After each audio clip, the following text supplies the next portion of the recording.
मेरे परिवार को और सबके अंदर बैठे परमात्मा को मेरा प्रणाम। आज आपके साथ शेयर करूंगी स्वाधिष्ठान चक्र, जिसे सैक्रल चक्र भी कहा जाता है, और इसको पीपीटी के थ्रू आपके साथ शेयर करती हूँ।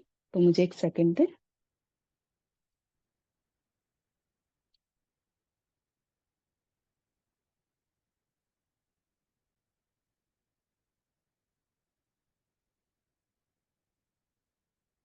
तो आज जानकारी लेंगे हम स्वाधिष्ठान चक्र की। जैसा कि आप जानते हैं, हमारे शरीर में 7 चक्र होते हैं। स्वाधिष्ठान शब्द का अर्थ है स्वयं का निवास स्थान, यानी अपने में स्थित हो जाना। इसे धार्मिक चक्र भी कहा जाता है। स्वाधिष्ठान चक्र वह स्थान है जहां से मानवीय समझ का दूसरा चरण शुरू हो जाता है। एक बार जब जड़ें मजबूत हो जाती हैं, यानी मूलाधार चक्र के रूप में, तो पौधा नई कलियां पैदा करना शुरू कर देता है और खुलकर दुनिया के सामने आ जाता है। मूलाधार कर्म बीजों का स्थान है और स्वादिष्ठान वह स्थान है जहां ये बीज रूपी कर्म अंकुरित होते हैं, यानी उसके आगे का स्टेप। तो स्वाधिष्ठान चक्र ये हमारा दूसरा चक्र है। इसका एलिमेंट है वाटर और इसका कलर है ऑरेंज।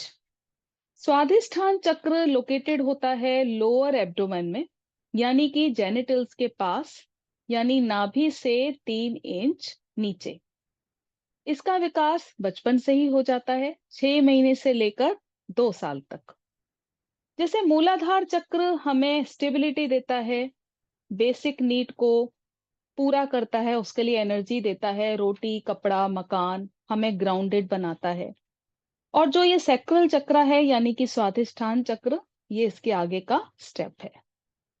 इसकी पहचान है भावनात्मक, यानी फीलिंग्स ग्रो करती हैं खुद के लिए, दूसरों के लिए। इसकी जो ऊर्जा को खत्म करता है वो होता है गिल्ट। जैसे मूलाधार चक्र में था फियर, यानी कि डर, इसका है गिल्ट। स्वाधिष्ठान चक्र रिप्रेजेंट करता है हमारे पैशन को, क्रिएटिविटी को, हमारी खुशी को, सेक्सुअलिटी को। और जैसे मूलाधार चक्र का एलिमेंट जो है वो पृथ्वी है, यानी कि जड़ और स्थिर हो जाना, स्टेबल हो जाना।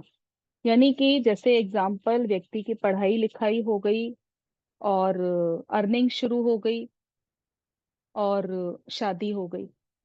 अब जब स्वाधिष्ठान चक्र में उसका ऊर्जा बहती है, तो यहाँ से बच्चों का आना, यानी रिप्रोडक्शन सबसे बड़ा इसका क्रिएशन है। अब मूलाधार चक्र के बैलेंस होने से अर्निंग तो स्टार्ट हो गई, लेकिन स्वाधिष्ठान चक्र के बैलेंस होने से हमें ये पता लगेगा कि अब इस अर्निंग का यूज कहाँ पर करना है, कैसे करना है। यानी हमारे अंदर क्रिएटिविटी शुरू हो जाती है कि हमें खुशी कैसे मिले, हमारे अंदर फ्लेक्सिबिलिटी कैसे आए, सबके साथ रिलेशन हम किस तरह के रखें, हमें हमारे अंदर अंडरस्टैंडिंग आ जाती है, समाज को समझने की, रिश्तों को समझने की। जाने दो और आगे बढ़ो, फॉरगिव एंड फॉरगेट, ये बहुत अच्छी तरह से हमें समझ आ जाता है। अब क्योंकि इसका एलिमेंट मैंने बताया जल, और जल का काम है बहना, और हमारी भावनाएं भी बहती हैं। अगर ये चक्र ओवर एक्टिव हो जाए, ओवर एक्टिव होने से क्या होगा कि व्यक्ति ज्यादा इमोशनल हो जाता है, छोटे छोटे बातों पर रोने लग जाता है, उसको गुस्सा आने लग जाता है, मूड स्विंग्स होंगे, और सेक्सुअलिटी को लेकर नेगेटिव थिंकिंग आने लग जाती है, गंदे विचार आने लग जाते हैं।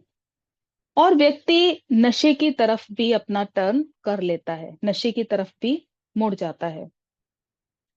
अब स्वाधिष्ठान चक्र डिसबैलेंस होने से आपकी फिजिकल बॉडी में सबसे पहले चेंज देखने को मिलेगा। यानी क्योंकि ये जो इसका एलिमेंट जो है वो जल है, तो पानी से ही रिलेटेड प्रॉब्लम सबसे पहले शुरू होती हैं, और इस तरह की प्रॉब्लम आपको डिस्टर्ब करेंगी।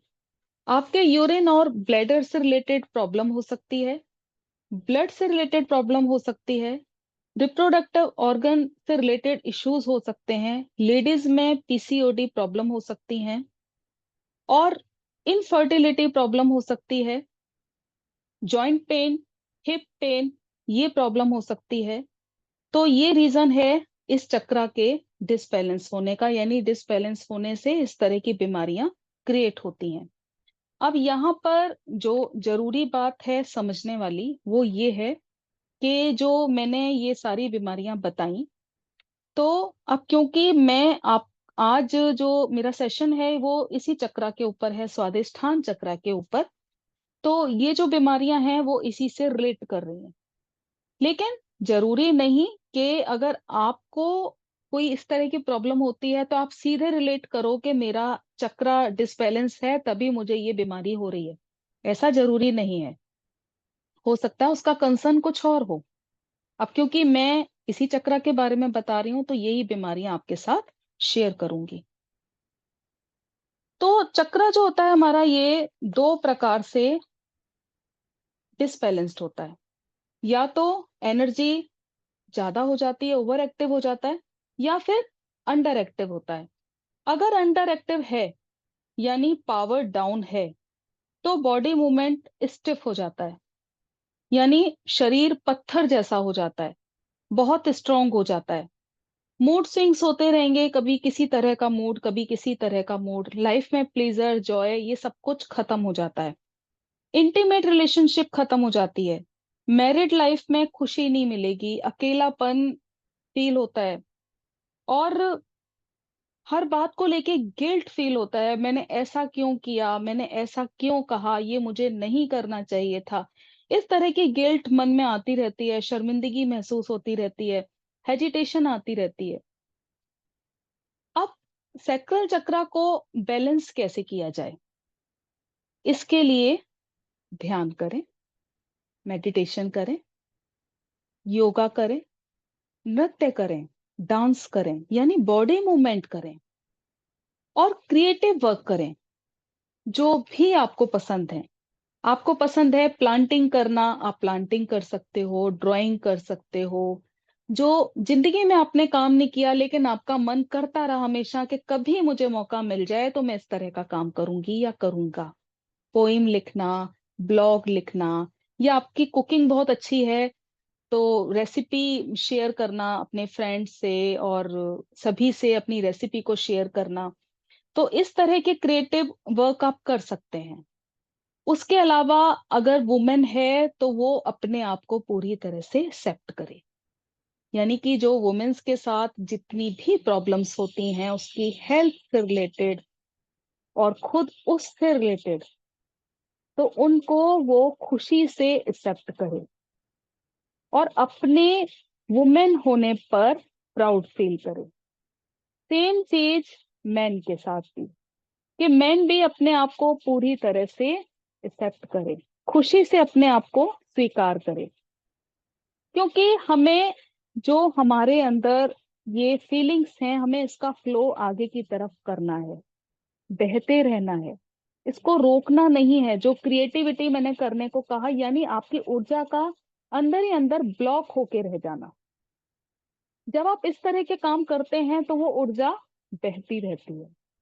जैसा कि इसका जो एलिमेंट है वो है वाटर, वाटर का काम है बहना। अगर वाटर को एक ही जगह स्टोर करके रख लिया जाए तो कुछ दिनों में क्या होता है, उसमें से स्मेल आनी शुरू हो जाती है। तो सेम चीज इसके साथ भी है कि आपको अपनी ऊर्जा को, एनर्जी को फ्लो करते रहना है, कोई ना कोई वर्क करते रहना है। और जो गलतियां आपके जीवन में हो चुकी, उस पर गिल्ट नहीं करना, जो हो गया सो हो गया, और अब उनसे आपको सबक लेना है। सबक लिया और आगे बढ़े, यानी वो चीज वहीं पर खत्म। उसके बाद एफर्मेशन भी करनी है। एफर्मेशन मीन्स, जैसे मैं एनर्जेटिक हूँ, I love my womanhood, I love my manhood, I am a creative being, I have boundaries that protect me, और मेरी जो फीलिंग्स हैं बहुत ही बैलेंस्ड हैं, मैं बहुत सोच समझ कर काम करता हूँ। इस तरह की फीलिंग्स, इस तरह के एफर्मेशंस आपको प्रैक्टिस करनी चाहिए। तो बहुत बहुत धन्यवाद सभी का।